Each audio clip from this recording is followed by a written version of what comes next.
everyone. We are going to get started in just a minute.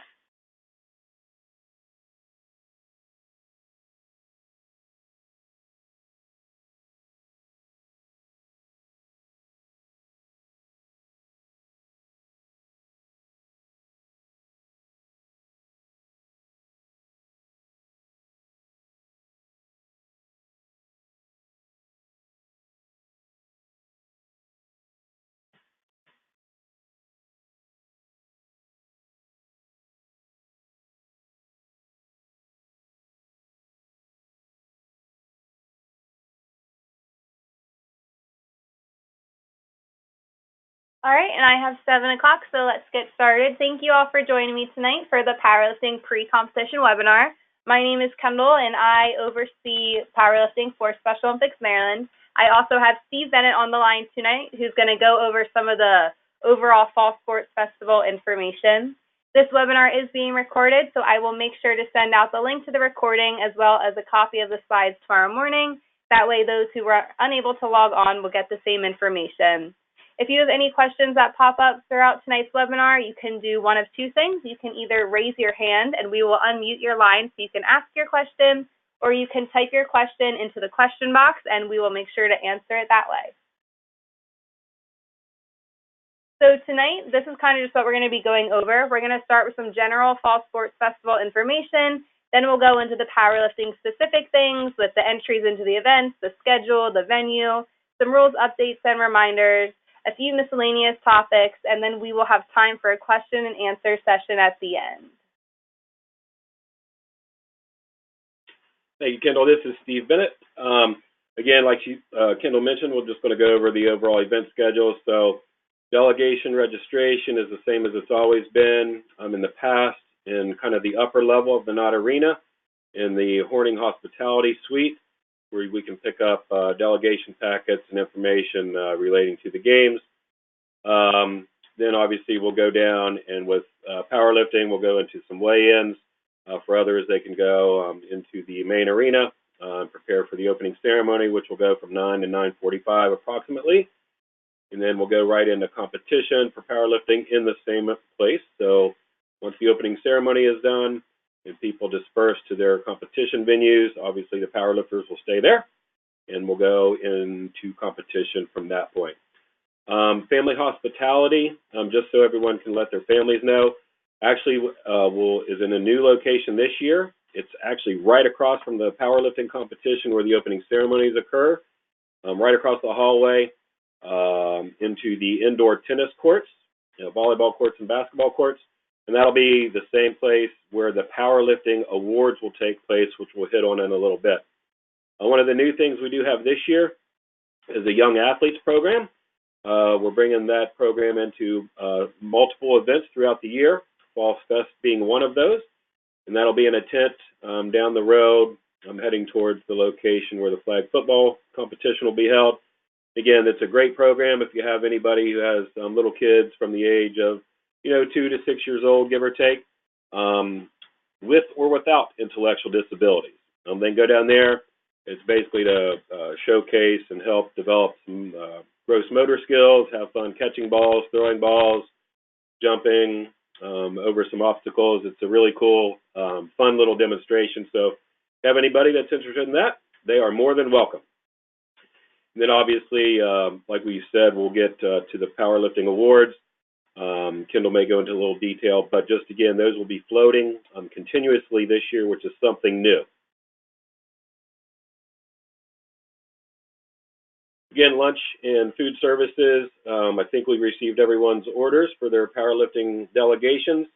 Those will be delivered to the competition venue for powerlifting, and coaches can pick them up in the competition area and deliver those to the individuals that you ordered your lunches for, whether it's assistant coaches and the athletes. So again, those are just for official delegation members, not for families. And at this time, we are not planning to have concessions. If that changes, we will let everyone know. I know in the last 2 years, we had some kind of concession area for families and others. At this time, unfortunately, this year that was unable to be secured. So again, let your families know When you get the event guide, you'll see a lot of local restaurants that you can direct people to go, or they can bring their own lunches. And again, the event guide will be mailed out no later than the end of this week, just doing some final touches on that. Opening ceremony, work with your head of delegation. We're looking for 2 individuals, whether it's an athlete or unified partner, 2 athletes, whatever, from each county program to help carry in the banner and recognize their area during the opening ceremony. So again, that'll be in the Knott Arena, and those athletes must be there no later than 8:30. Anybody who comes after that time most likely will not be included in the ceremony, although the county program or area program will definitely be recognized in the script, but it's time for us to make sure we have the athletes in the script or the partners and moving forward with that. So just a reminder there to work with the other teams and your head of delegation to coordinate who those individuals would be carrying in the banners. Here's the overall layout of the campus. Again, the major change this year is instead of having the powerlifting awards at the end of the competition there in the Knott Arena, it's right across the hallway where we stage the athletes to carry in the banners for the opening ceremony. You'll see kind of to the left one of the bottom squares where it says Tennis and Powerlifting Awards. It's right there on the first court as you enter the indoor tennis court area. As you notice there, it does say Tennis and Powerlifting Awards will share the same award platform. So what we've noted is that during the competition, the athletes from powerlifting will be given their awards first. If tennis athletes are there, their competition is completely over, and we will run through the powerlifting athletes as they come in first and quickly so they can get back to their upcoming events. Other than that, you can kind of see the locations of the different other different competition venues. And again, where the control center, the top left square as you look at the screen, that's where the control center is for delegation check-in, and that's where you can report your scratches and things of that nature. Again, we talked about family hospitality in the past. It had been upstairs in the main Knott Arena. This year it's downstairs where the awards will be for tennis and powerlifting. And that's also where merchandise will be located. And we will also send out in the event guide a link for the evaluation. So again, as we do with every competition and every event that we offer, we really like to have feedback from as many people as possible. It can be family members, coaches, partners, athletes. The more feedback we receive, the better it helps us make recommendations to the different aspects of the event to make it better as we move forward in the future. So please take your time after the event and take a few minutes to give us your feedback so we know your voices are heard. All right, thank you, Steve. So now into more of the powerlifting specific information. This year we have 54 athletes in the bench press, 52 in the deadlift, and 48 doing the combination event. So it's going to run the same way as last year. We'll be doing the bench press first, followed by the deadlift. For registration, I sent out an email today with a form that I need every county to fill out and have back to me by 12 p.m. this Friday. It's just a form that has your county name, all of the names of your athletes, their ages, their genders, their body weights, and their opening attempts. I will have the flights distributed to you by Wednesday prior to the event by close of business. So I need to have all this information. That way I can properly division and place everyone where they're supposed to be. This is just an example of what it looks like. So I just took a screenshot. Please remember that everything needs to be entered into kilograms. I will send it out again tomorrow, and I'll make sure to put it in bold with a bunch of exclamations. This will just save us a lot of time as if we have everything in the proper weight that it needs to be. So our powerlifting schedule at 7:30, delegation check-in is going to open. Starting at 8, we will be doing our weigh-ins in the same location. So it was right around the corner down the hallway in the male and female locker rooms. We will have an official there running the weigh-ins in each one, so they'll be recording the weights. We don't anticipate the body weights to change too much, so we'll have everything all loaded up, and then we can tweak it if need be. At 9 a.m., we'll have the opening ceremonies until about 9:45. Then from 9:45 to 10, we have to reset the stage, just adjusting some of the equipment because we can't have it out during the actual ceremonies. At 10 a.m., we're going to have a coaches meeting with me and our head official, Chip, who's coming in. So that'll take place at the stage area. Please come with any questions that you might have about the day to that meeting. At 10:15, competition is going to begin with the bench press. And then we aren't going to take a break for lunch this year like we did last year for the officials and the volunteers. We're just going to filter them out so we can roll right from the bench press into the deadlift. So what Steve talked about, us having continuous awards this year, instead of waiting until the very end to do the awards, which will take an additional hour to an hour and a half, we decided that we are going to do them as soon as a flight is finished. So when that first flight for the bench press finishes, they're going to go straight over to the field house, receive their award, and come back ready to do their deadlift. The powerlifting venue is the same as it was last year. We will have 3 different warm-up platforms along the left. There will be the open seating for delegations and any spectators, and this is also where delegations will be sitting during opening ceremonies. On the right, we have more bleacher and spectator viewing areas, and then up front, right in the center, is where we have our stage with our 2 powerlifting platforms.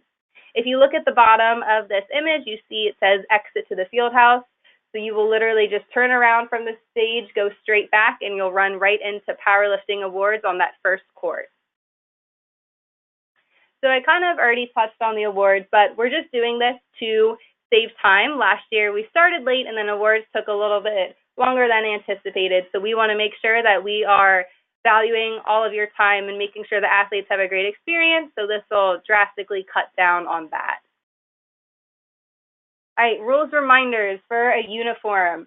A lifting suit is required. An undershirt is required for all female athletes, not necessarily for the men. It's optional. Socks and shoes, they need to have long socks that go up to the knee for the deadlift, and a sport type of shoe, either trainers or powerlifting boots. Belts are allowed. They need to be made of leather, vinyl, nylon, or a non-stretch, non-metal material.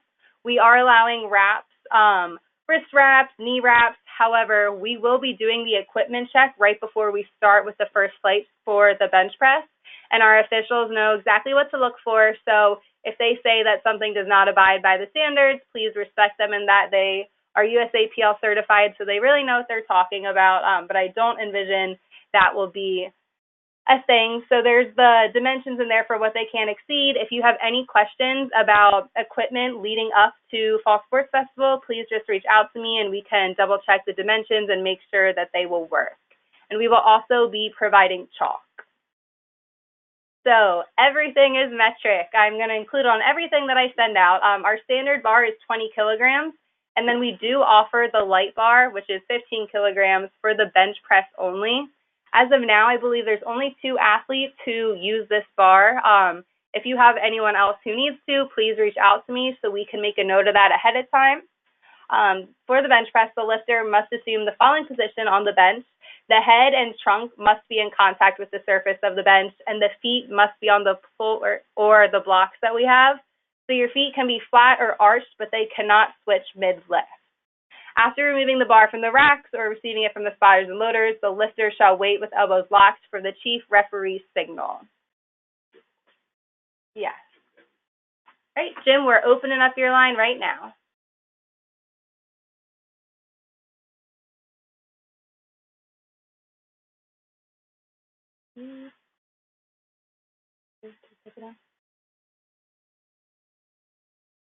Jim, I see you typed in the question, so we'll get back to you on that question. Thank you very much. Yes, Jim, sorry, you are correct. We do allow the 15-pound bar for the 2 athletes who have been using that. Everything else will be in kilograms, though. Any other questions at this time?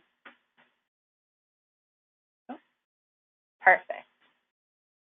All right, causes for disqualification in the bench press. So failing to observe the chief referee's signals, any change in the elected position after the start signal. This is what I had referred to with the positioning of the feet, but it's also movement of the head or the shoulders or lifting your body off of the bench. That will all result in disqualification. At no point can the athlete's feet come in contact with the bench or its support.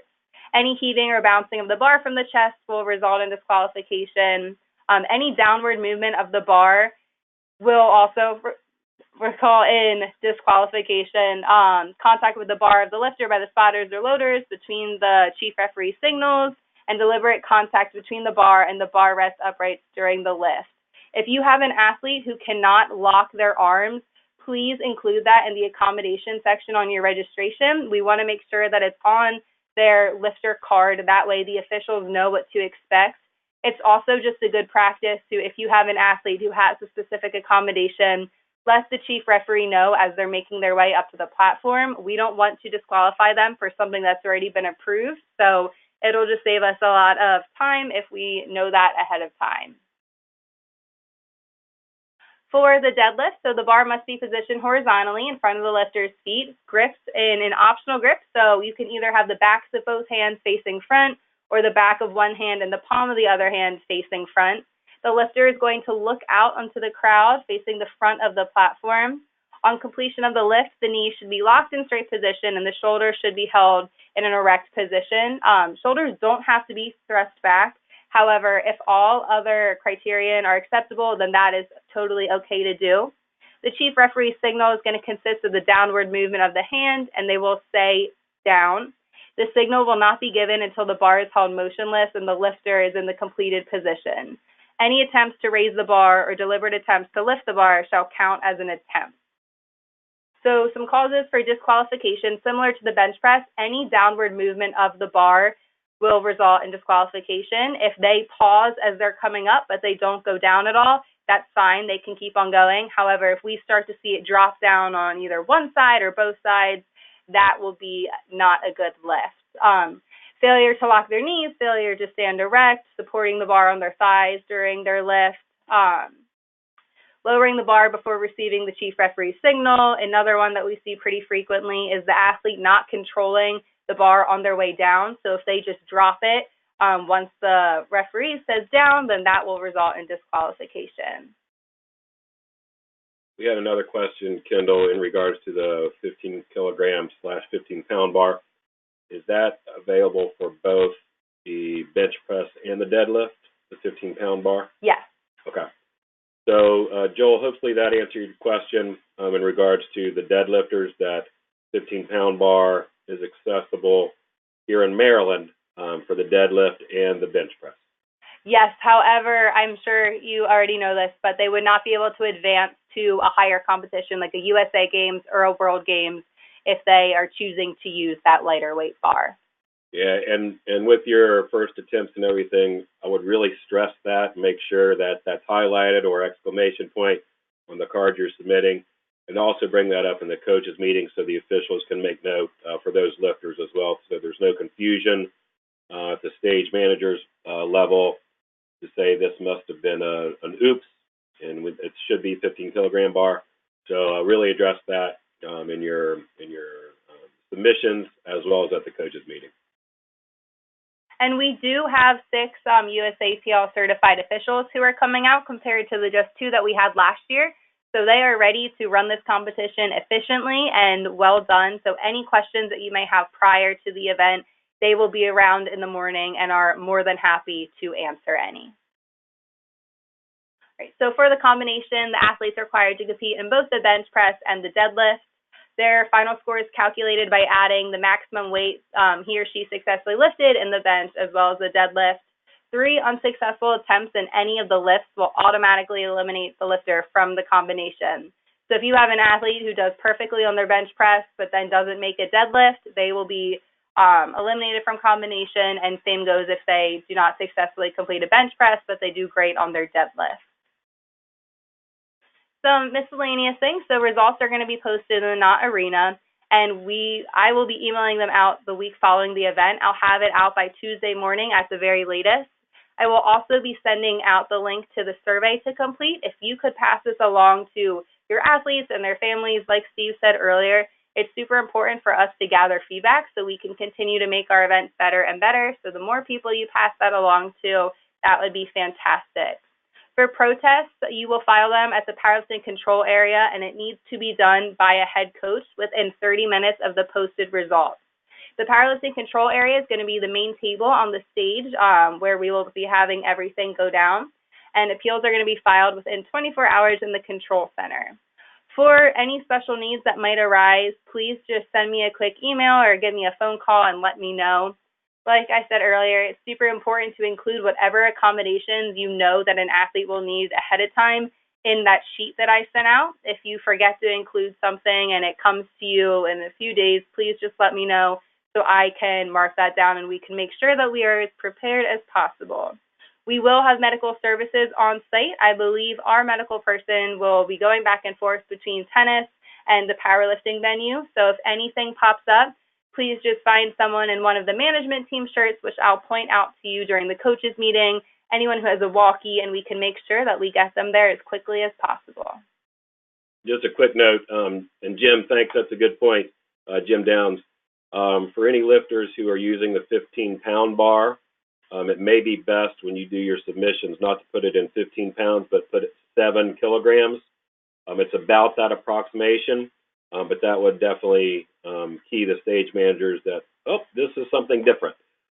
So again, keeping with the kilograms, those using the 15-pound bar, put it down as 7 kilograms, and that would trigger the stage managers to know what's going on. So for general powerlifting event information, that is all that I have for you. I want to open up the floor to anyone who has any questions or comments or ideas for this season.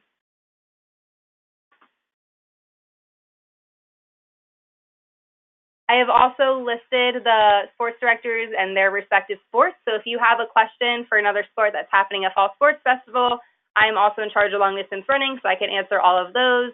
But if you need to talk about cycling or flag football or tennis, the respective sports director and their contact information is there for your convenience. And this is something I apologize.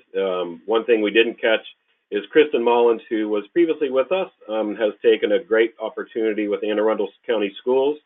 So she will not be with us. So if you have anyone that has cycling questions, I know you guys are powerlifting, the cycling questions can come to myself. Again, it's Steve Bennett or Mike Sarnowski in the interim as we are looking to fill the other sports director position. So my email address, just again for anybody who has cycling questions on the powerlifting call, is my first initial S for Steve, last name Bennett, BENNETT, @SOMD.org.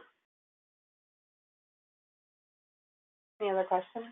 And I don't see any other questions, although, Jim, I noticed that your hand is still up, so that may be just from earlier, Jim Downs, that is. So, Jim, if you have any other questions, you could type it in, or we'll try to unmute your phone one last time. Jim, I believe you are self-muted, so if you have a question, you can just unmute yourself, and your line should be all good to go. And he just responded, no questions. So thanks, Jim, for the quick response. Perfect. Yeah, so just a reminder, that form will be due Friday by 12 p.m. I've already received one from one of the counties. So if you have any questions or anything that pops up between now and Fall Sports Festival, please call me, email me, text me, whatever is the easiest way for you to get in contact with me. But I'm really looking forward to this year's competition. It's going to be a great one. It's going to start on time, and it's going to be a great day. But thank you all for logging on tonight, and I will make sure to send out the slides and the recording first thing tomorrow morning. Have a great night.